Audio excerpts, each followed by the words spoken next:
President Trump has rejected a plea from Italy to help in stabilising war-torn Libya. During a news conference, the US leader said there was no role for Washington there, just moments after Italy's Prime Minister had highlighted how important America's participation would be.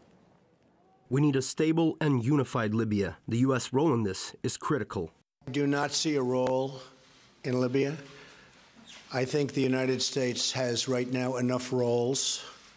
We're in a role everywhere. So I do not see that. Well, it appears that the Italian Prime Minister had good reason, of course, previously to expect US assistance. Take President Trump's rejection standing at odds with recent actions. Earlier this month, of course, he approved that military airstrike in Syria, and he sent a warning message to North Korea, albeit a rather confusing one with his armada. Caleb Mopin takes up the story of where we are now.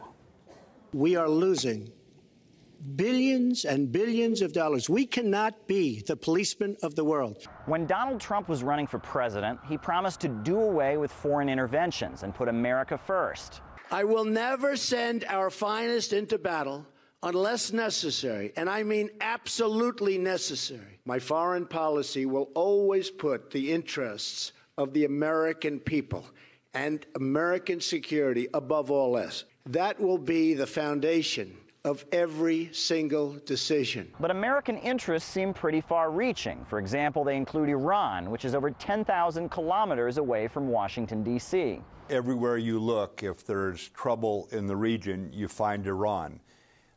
So right now, what we're seeing is the nations in the region and others elsewhere trying to checkmate Iran and the amount of disruption, the amount of instability they can cause. And another 1,000 kilometers further, yet another foreign policy goal. Washington is promising swift action. Under President Trump, the shield stands guard and the sword stands ready. Donald Trump recently attacked Syria, violating international law because of unproven allegations about chemical weapons.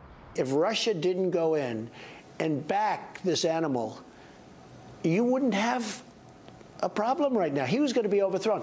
Trump recently dropped the largest non-nuclear bomb in history on Afghanistan. He sent more troops to Somalia, and he's escalated airstrikes in Yemen. Now his old critics among the war hawks love him. I am all in. Keep it up, Donald. I'm sure you're watching. Don't let these guys talk you out of being tough, because you need to be tough. He has flip-flopped on a whole series of important policy positions. He's called for increasing military spending by an astounding $54 billion.